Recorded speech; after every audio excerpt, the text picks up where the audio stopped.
Welcome to my touch up salon and skill studio. आज हमारे studio में हेयर ट्रीटमेंट की क्लास हो रही थी। तो हेयर ट्रीटमेंट में आज हमारे पास टॉपिक था हेयर केराटिन ट्रीटमेंट।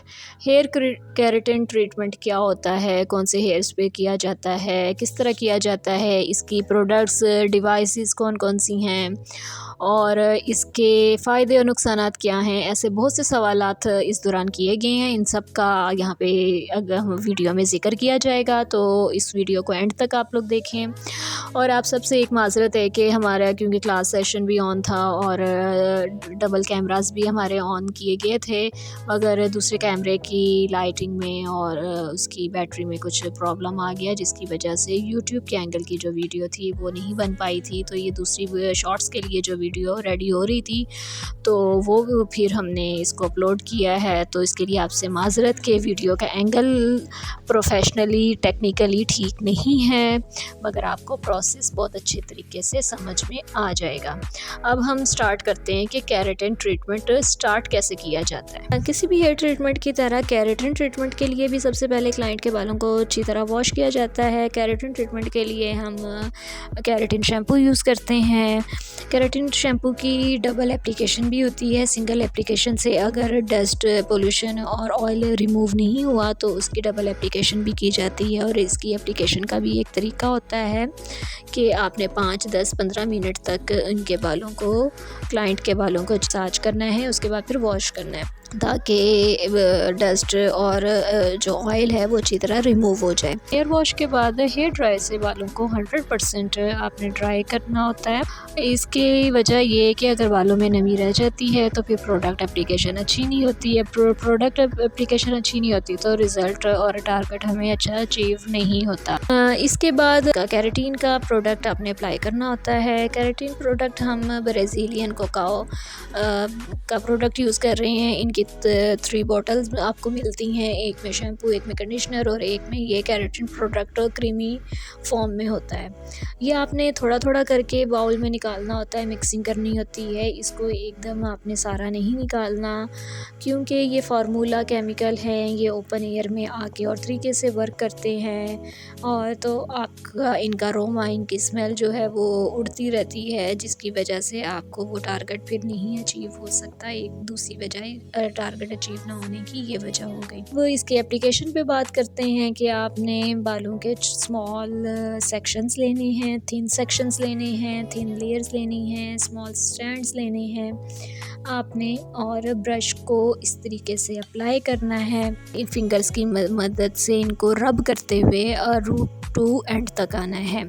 रूट्स आपने हाफ इंच छोड़ के अप्लाई करना होता है, ताकि रूट्स में हमारा केमिकल ना लगे, क्योंकि उससे स्किन में इचिंग भी होती है और फिर क्लाइंट को इरिटेशन भी होती है। फिर स्टूडेंट्स ने सवाल किया कि केराटिन स्टार्ट किस तरह की जाए, कि स्टार्ट से की, फ्रंट से की जाए या एंड से की जाए। तो ये दोनों तरीके से आप कर सकते हैं, ये आपकी अपनी चॉइस है, मगर एप्लीकेशन का यही तरीका है जो जैसा आप लोग देख रहे हैं। इसके बाद एक और सवाल किया गया था कि केराटिन ट्रीटमेंट और हेयर डाई सेम वक्त में हो सकता है। जी बिल्कुल सेम वक्त में हो सकता है। ये जो हम केराटिन ट्रीटमेंट हम यूज़ कर रहे हैं ये सेम डे वॉश है।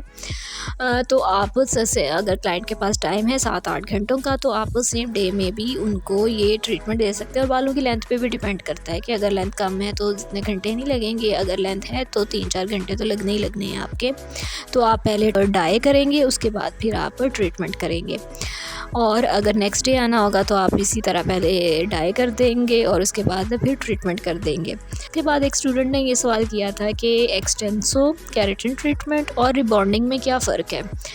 रिबॉन्डिंग और एक्सटेंसो जो है वर्जिन हेयर पे ज़्यादा अच्छा काम करती है, डाई हेयर पे आपको प्रॉब्लम्स होती हैं, और केराटिन आप डाई हेयर पे भी कर सकते हैं, वर्जिन हेयर पे भी कर सकते हैं, क्योंकि केराटिन एक प्रोटीन ट्रीटमेंट है।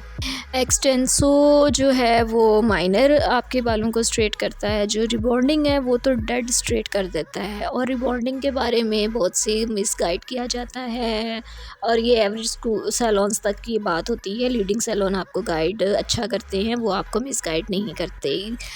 उसके एक रीज़न जो मैं आपको बता रही हूँ वो ये है कि अगर आपने एक बार रिबॉन्डिंग करवा ली है तो उसको दोबारा रिबॉन्डिंग करवाने की ज़रूरत नहीं है। रूट्स के कर्ली हेयर हैं वो तो ज़ाहिर टाइम टू टाइम आपके ग्रो करेंगे, तो वो उनकी जब मैक्सिमम लेंथ इतनी हो जाए कि आपके वो आयरन के में ग्रिप उनकी आ सके, तो तब आप उनकी आप सिर्फ जाके रिबॉन्डिंग करवा लें हाफ इंच रूट्स को छोड़ के।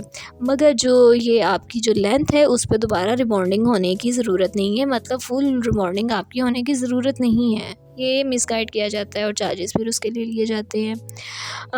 इसके बाद फिर एक और सवाल किया गया था कि केराटिन के आफ्टर केयर क्या होती है। आफ्टर केयर में मुख्तलिफ इसकी केयर्स होती हैं कि इसमें आपने बालों को स्ट्रेट रखना होता है, स्वेटिंग नहीं आने देनी होती, आप बाद में ऑयलिंग नहीं कर सकते, आप इन पे स्टाइलिंग नहीं कर सकते। इस तरीके की ये प्रिकॉशंस हैं जो आपको फॉलो करनी होती हैं। इस तरह केराटिन प्रोडक्ट एप्लीकेशन का सारा प्रोसेस जो है वो 15-20 मिनट में कंप्लीट हो जाना चाहिए। और जो इसका टाइम ड्यूरेशन जब हम काउंट करेंगे वो एप्लीकेशन ख़त्म होने के बाद इसकी काउंट की जाएगी। ट्रेनिंग क्लास सेशन के दौरान स्टूडेंट्स को ये भी गाइड किया गया था कि जो क्वालिटी केराटिन है उसकी पहचान ये होती है कि इसकी एप्लीकेशन के साथ ही बालों में एक शाइन आ जाता है, जिसकी वजह से बाल बड़े ग्लॉसी और शाइनी आपको नज़र आते हैं। ये अच्छी क्वालिटी के केराटिन प्रोडक्ट्स की पहचान होती है। तमाम एप्लीकेशन करने के बाद फिर आपने अच्छी तरह बालों को कॉम्ब करना होता है, उनको स्ट्रेट रखना होता है, क्लाइंट को भी गाइड करना होता है कि वो अपना सर स्ट्रेट करके बैठें ताकि बालों में कोई वेव कोई कर्ल ना आए। उसके बाद फिर कुछ टाइम स्टे के बाद फिर इनकी ब्लो ड्राई का प्रोसेस शुरू होता है। वो कैसे शुरू किया जाएगा उसको भी आगे आप देखें, उसको भी स्टेप्स जो हैं इसके फॉलो करने से ही वो आपकी फिर केराटिन जो है अच्छे तरीके से कंप्लीट हो पाएगी। प्रोडक्ट एप्लीकेशन के बाद बारी आती है प्रोडक्ट को 100% ड्राई करने की। 100% ड्राई करने के लिए हमारे पास 2 टूल्स यूज़ होते हैं डिवाइस में। हेयर ड्राई आ गया और दूसरा आपका ब्लो ड्राई राउंड ब्रश आ गया। इसको भी आपने इस एंगल होल्ड करना होता है और ये सब काम आपकी प्रैक्टिस से आएंगे और एक एक सेक्शन को आप करते जाएंगे तो फिर उसको अपनी सेक्शन पिन से आप क्लिप करते जाएंगे। इसमें अभी आप क्लिक कर सकते हैं, इसमें कोई प्रॉब्लम नहीं है। बस ये कि ब्लो ड्राई आपने 100% करना होता है। अगर यहाँ पे भी बालों में अगर नमी रह जाती है, प्रोडक्ट रह जाता है, प्रोडक्ट 100% ड्राई नहीं होता, तो फिर जब अब आप आयरन एप्लीकेशन पे आते हैं तो बहुत ज़्यादा स्मोक उठता है, जिससे बहुत से प्रॉब्लम्स होते हैं। आयरन करते हुए स्मोक का उठना एक फार्मूला प्रोसेस तो है, क्योंकि केराटिन ट्रीटमेंट में फार्मूला मेकिंग ही इसकी ऐसी है कि स्मोक तो उठेगा। जो अच्छी क्वालिटी का है उसकी क्वालिटी की पहचान ही ये है कि जिसका स्मोक उठेगा वो अच्छा है। मगर नमी रहने की वजह से आपका ज़्यादा स्मोक उठेगा तो वो आपकी सेहत के लिए नुकसानदेह भी है, आपके बालों के लिए भी नुकसानदेह है और आपके पास रिपीट क्लाइंट का भी फिर प्रॉब्लम हो सकता है। अच्छी तरह ब्लो ड्राई आप फ्रंट, लेफ़्ट, राइट और बैक से इस एंगल से करेंगे कि इसके लिए आपने सैलून्स में भी देखा होगा कि 2 मेंबर हैंडल करते हैं। 2 मेंबर्स के हैंडल करने का भी ये मकसद होता है ताकि कई जल्दी प्रोसेस भी हो सके कि आप टाइम ड्यूरेशन में ज़्यादा गैप ना आए। टचअप स्टूडियो का सिग्नेचर स्टाइल ये है कि यहाँ पे डिवाइसेस होल्डिंग की पहले प्रैक्टिस करवाई जाती है ताकि ट्रीटमेंट के प्रोसेस पे जब तक स्टूडेंट्स की बारी आती है तो उनको काफ़ी प्रैक्टिस हो चुकी होती है, क्योंकि ये डिवाइसेस का हैवी डिवाइसेस होती हैं और इसमें आपका पोस्चर भी काफ़ी मैटर करता है कि जैसे आप देखते हैं, आप सबको पता भी है, आप सबने करवाई भी हुई है। और बिगनर को ख़ुद करने के लिए उसको मालूम होना चाहिए कि उसने होल्ड कैसे करना है, अपने बाजू कोनी को कैसे रखना है, शोल्डर को कैसे स्ट्रेट रखना है, अपनी कमर को कैसे स्ट्रेट रखना है, क्योंकि ये सब 5, 6, 7, 8, 3-4 घंटों का प्रोसेस होता है लगातार। तो अगर आप दिन में 2-3 क्लाइंट्स ऐसे डील कर रहे हैं जो हेयर टेक्नीशियंस होते हैं, हेयर एक्सपर्ट्स होते हैं, उनकी ये ड्यूटी होती है कि वो तो लगातार करते रहते हैं। इसके लिए आपको अपने एंगल का, अपनी प्रोडक्ट के एंगल का और अपनी स्टैंडिंग दोनों का आपने बहुत ख़्याल रखना होता है, और उसकी अच्छी प्रैक्टिस से ही आप बहुत ईज़ी और मज़े से इंजॉय करते हुए अपनी जॉब और अपना काम कर सकेंगे।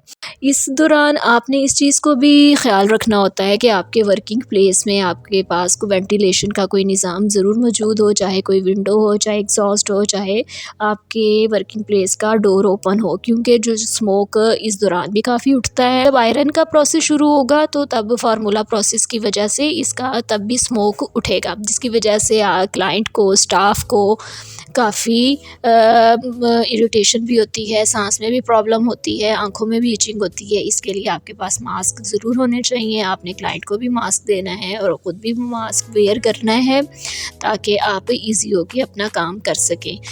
केराटिन ट्रीटमेंट में अब लास्ट में बारी आती है आयरन की। आयरन स्ट्रेटनर आपके पास बहुत अच्छे क्वालिटी के होने चाहिए। प्लेटिनियम को आयरन स्ट्रेटनर जो हैं वो यूज़ होते हैं, क्योंकि ये हैवी डिवाइसेस होती हैं, क्वालिटी की डिवाइसेस होती हैं, कॉस्टली होती हैं। इसकी आपने केयर भी करनी होती है, आपने इनको गिरने और नहीं देना होता कि जो गिरने से भी ये ख़राब हो जाती हैं, इनकी प्लेट्स डैमेज हो जाती हैं।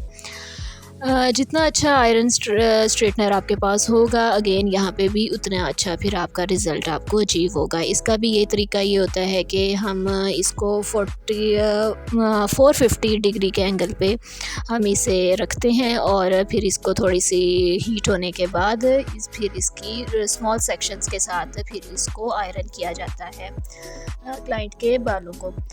इसका भी वही तरीका है कि आपके पास एक हाथ में आपके पास कॉम होती है और एक हाथ में स्ट्रेटनर होता है, और फिर आपके साथ दूसरा मेंबर आपको वो स्टैंड्स निकाल के आपको दी जाता है। तैयार आपके स्टैंड्स पहले होते हैं और फिर आप इस तरह एप्लीकेशन करते हैं। इसके पे स्ट्रेटनर की भी एप्लीकेशन वही है जिस तरह हम नॉर्मली हेयर स्टाइलिंग में स्ट्रेटनर करते हैं, कि आपने फ्रंट पे अपने स्टैंड को लिया और 1 2 3 4 टाइम्स अप डाउन किया, और उसके बाद फिर आप ऊपर से नीचे मूव करते हुए अपने स्ट्रेटनर को आप ले आए।